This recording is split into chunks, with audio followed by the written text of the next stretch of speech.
Hey YouTube, this is James Lefort with the Impossible channel. We're going to be talking about the wall. There are many walls out there, but there's one in particular that interests me a lot.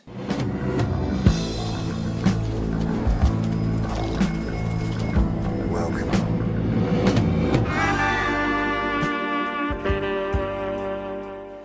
That would be the Antarctic ice wall, one that has not been talked about officially ever, but you can see it in movies, TV series, and even company logos.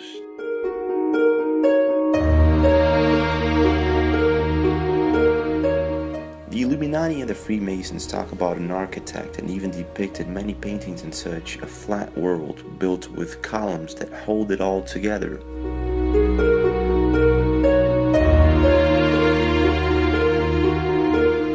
What's most amazing still is the fact that Admiral Byrd and many others stated clearly that there was something out there in Antarctica that could cross from pole to pole in about 7 minutes.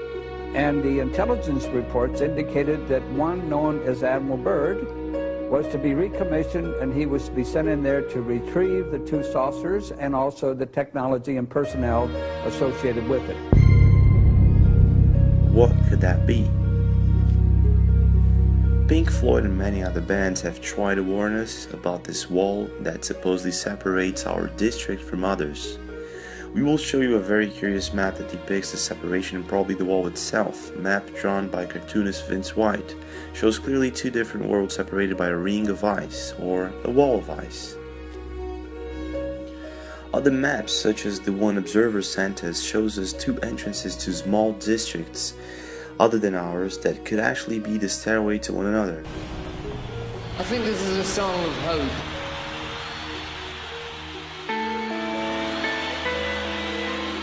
Maybe hell, maybe heaven.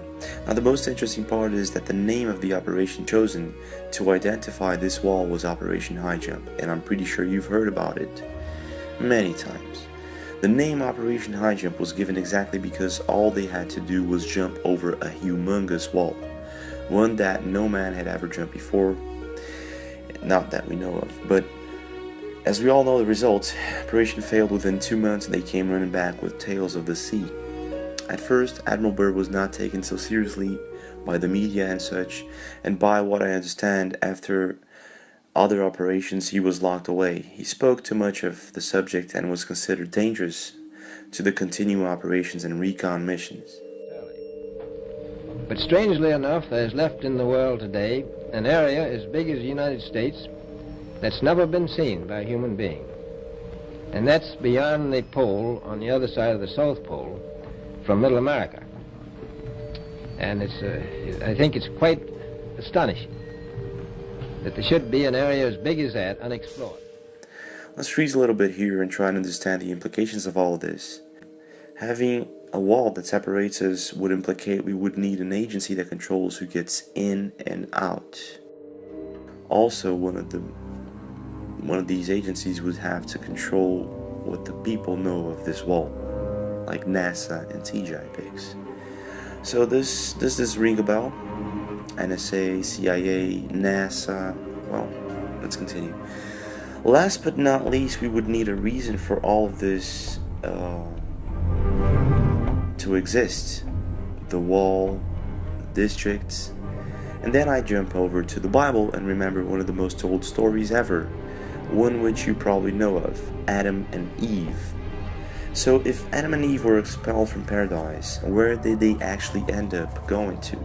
Questions like, were we put here? Are we domed? Are we a menace to the universe? And have we been quarantined? Are questions that start popping up like crazy, and they are indeed good questions.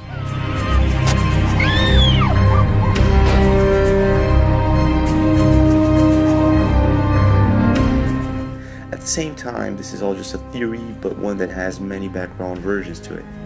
One of the most interesting facts about the so-called wall is that the fact that we can check live GPS plane tracking right now, and if you do that and we transform it into a flat earth model, we can put it into another perspective and visualize the fact that the planes, they avoid the Antarctic ring, and not only that, they never cross it, ever. Another thing that also helps us put things into perspective is checking wind and ocean patterns on a globe model and then doing the same thing on a flat earth model, and boom, NASA and gravity starts crumbling down. So one might ask, why did they lie? The answer is very simple, but it hurts like a sting. When Columbus tried warning others that America and other continents might exist, authorities at the time denied its existence and permission to sail away. Eventually, Columbus got permission to sail overseas, and that was the beginning of a new age. Though Chinese and Vikings had already reached the Americas, these were uncharted continents to the Europeans. But then again, why lie? Now, if we take a look at some of the maps we have, you'll see Antarctica was separated in two pieces in one of these maps, which begs us the question, how did they know? You know, how does a map from such a distant time have iceless Antarctica depicted on it? Question number 2. Could these two pieces be Lemuria and Atlantis? These are questions that actually, raise more questions, like what's on the other side? If there is a wall and Operation High Jump was all about going over it, then what is on the other side?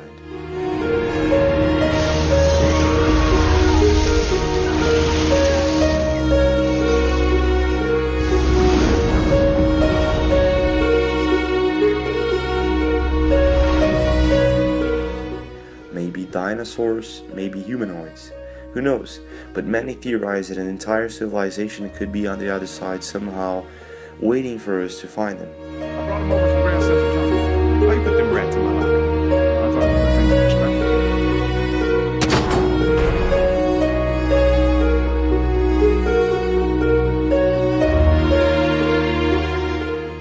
Others theorize it's a highly advanced civilization with the most absurd tech we've ever seen, and that could be true reason for all this secrecy. Maintaining us working on a daily basis and worried with mundane things is exactly what they all want. Seems like they would like this paradise all to themselves and would do anything to make the general population blindfolded about it. Now, if you look into the space pictures and all that NASA CGI crap, we have a lot of fails and computer graphics. All of this proved in the past. So nowadays Hollywood is actually doing a much better job than NASA into throwing people into the globe theory. We have Universal Studios, Warner Brothers, DreamWorks, and many other studios that force into our minds the globe theory without even questioning it. Again, why the secrecy? Bigfoot and many other weird animals like the alien squid, which has no DNA connection whatsoever with any other living being on Earth. How do we explain that? How do we put things into perspective? So just to finish off this part, we have the Rh negative people on Earth who have also no connection whatsoever to the Rh positive ones. And so in other words, there are 3% or 4% of the Earth's population that has this Rh negative blood type that can't be connected to monkeys or Rh positive humans. Okay, so now isn't that interesting? If there is a bigger world out there, that would explain a lot of the unsolved mysteries and would enlighten so many others to come. The UN map and many other comparisons can be made. And the reason for this to be a big secret, that it would mean easy money, free resources, and high-tech apparatus for the people who would find this first. I tell you one reason they're interested. It's by far the most valuable, important place left in the world for science. That's why the scientific groups all over the nation are really interested. But then again, if we pissed off the aliens somehow, this could mean the start of a new age indeed. One where they come to show us what they're made of, maybe, or one where they show us peace. Who knows? Stick around for more, subscribe, leave a comment, and I'll see you again. What we do here is go back.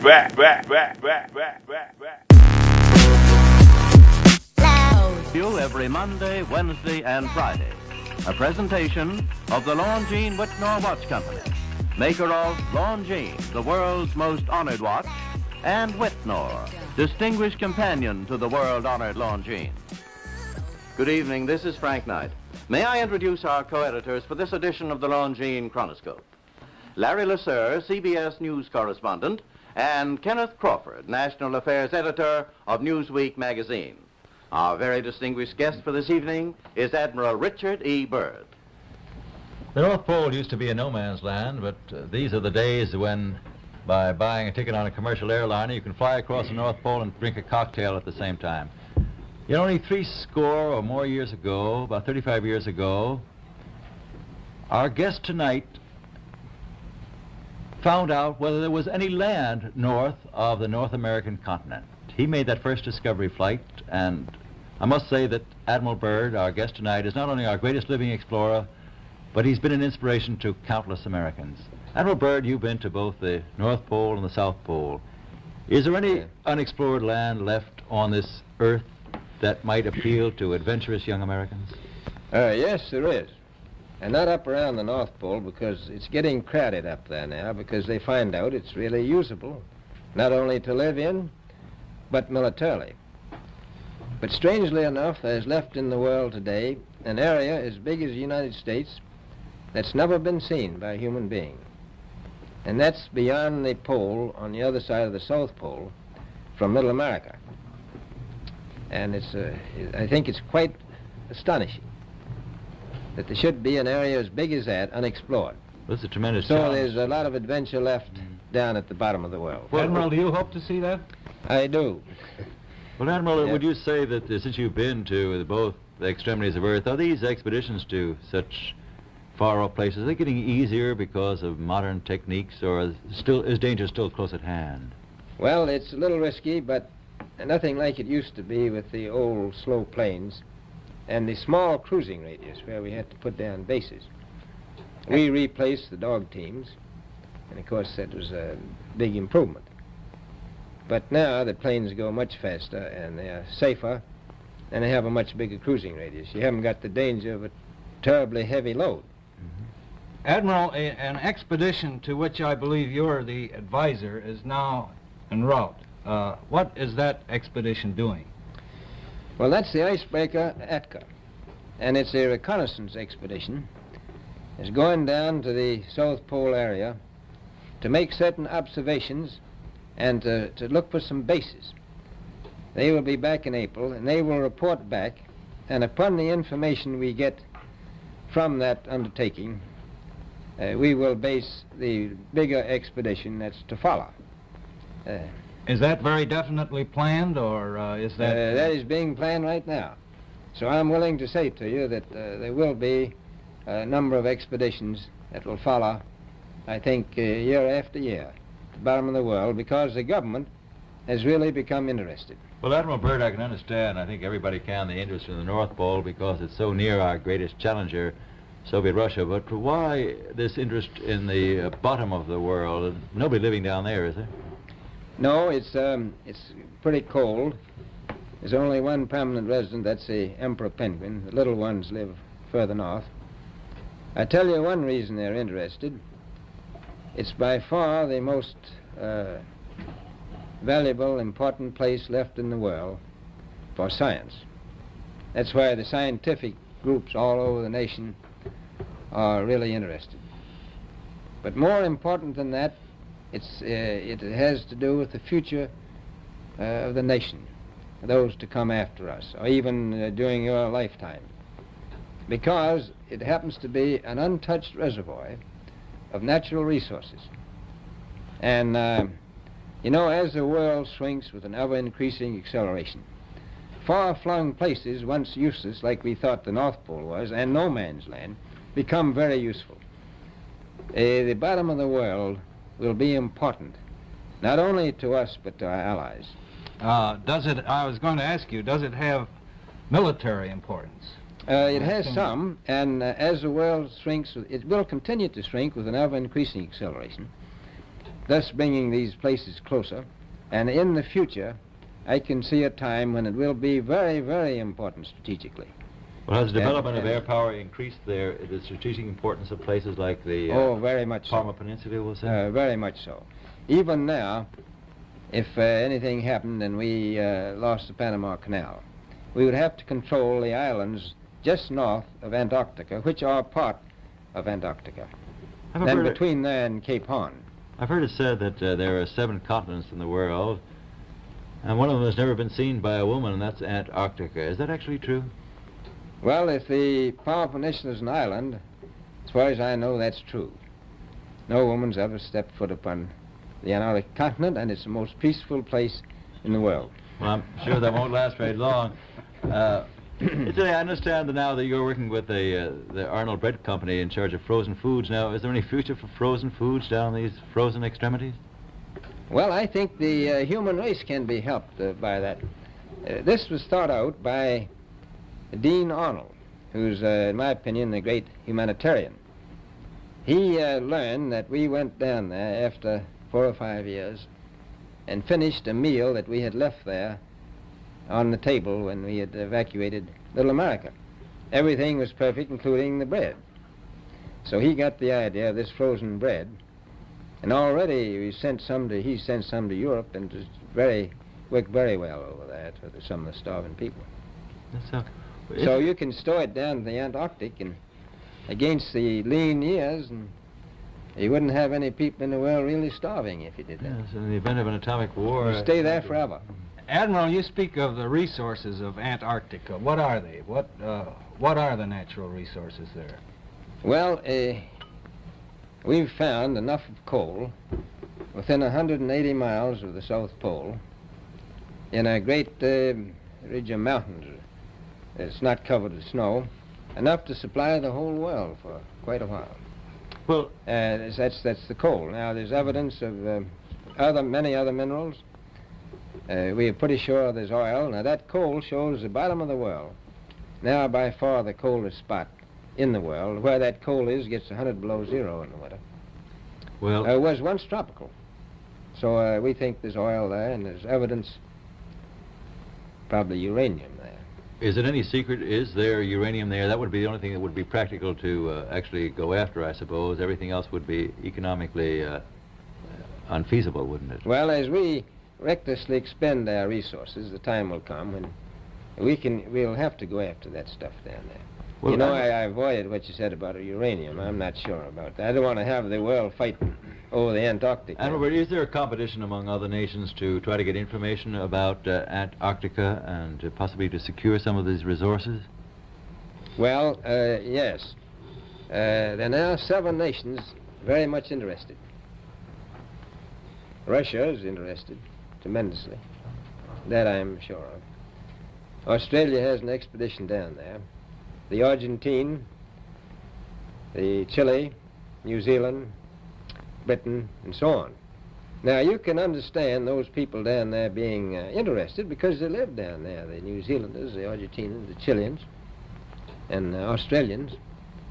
And so we don't do much about claiming anything. Admiral, you make this sound a little crowded. Are there that many expeditions now there or en route there? Well, you know, as I said, it's the most peaceful place in the world, but I don't think it will be for long because of this intense interest on the part of other nations and this nation. Well, Admiral Byrd, are private expeditions a thing of the past? Is expedition and exploration, making expedition and exploration now purely a government function because of the tremendous cost No, I don't think so. I think down south it may be more or less a thing of the past, but not other expeditions that go. There's a lot of them go north now. This latest expedition now on the way is a government expedition, I take it. Yes, that's the government. Admiral, may I ask you, is there a great difference between the top of the world and the bottom of the world? There is. Now, the North Pole is the center of an ocean 10,000 feet deep. The South Pole, the center of a plateau, 10,000 feet high. The North Polar Sea is surrounded by continents that are slightly frozen. The Antarctic continent is surrounded by a belt of ice, frozen seas of at least 1,200 miles thick. Now, the South is a plateau. It gets, in some places, 14,000 feet up.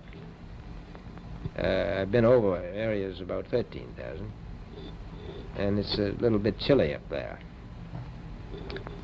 So there's that big difference between the top and bottom of the world. The North really isn't very cold up there on the Arctic Ocean. Not compared to the South.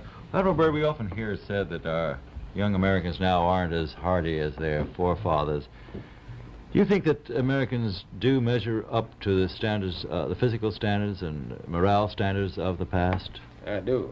I don't believe that. I think they're just as hardy. Well, what would you say was the most valuable factor on an expedition? Is it morale, or physical courage, or is it sheer equipment? Well, I've always thought that loyalty was by far the most important trait. The British told me that when I first went down in 28, that I couldn't possibly get through the winter night without a mutiny if I took more than 20 men. But to serve science, I had to take 42 men. Then I took 56 the next time, and so on. So, and I did find that loyalty was the most important thing during the winter night when it's very hard on your nerves. I think that's best trait. Well, that's a very valuable characteristic at any time. Well, thank you very much, Admiral Byrd. It's been a great pleasure to have you here tonight. It's a pleasure to be with you. The opinions expressed on the Longines Chronoscope were those of the speakers. The editorial board for this edition of the Longines Chronoscope was Larry Lasser and Kenneth Crawford. Our distinguished guest was Admiral Richard E. Byrd. A Longines watch makes the most perfect Christmas gift. It has beauty, elegance, and enduring quality, and a universal reputation as just about the finest of the world's watches. Now, actually, barring accident or abuse, the Longines watch that you give this Christmas will be better than new after 5 or even 10 years of daily use. Time holds no terrors for a Longines. The exquisitely finished watch movement defies normal wear and friction, achieves unsurpassed timekeeping accuracy and reliability. Thus does Longines inner quality match Longines outer elegance.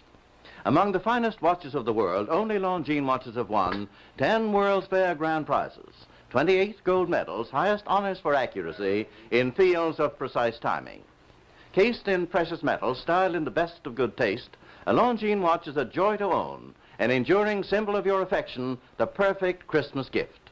Yet, you may buy and proudly give a Longines watch this Christmas for as little as $71.50. Visit your Longines Whitnor jeweler agency and make your selection. Longines, the world's most honored watch, the world's most honored Christmas gift. Premier product of the Longines Whitnor Watch Company since 1866, maker of watches of the highest character.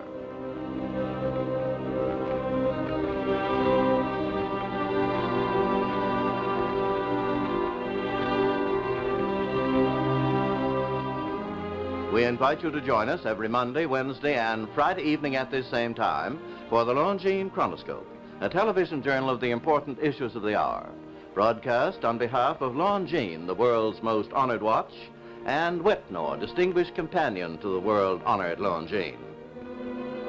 This is Frank Knight, reminding you that Longines and Whitnor watches are sold and serviced from coast to coast by more than 4,000 leading jewelers who proudly display this emblem. Agency for Longines Whitnor watches.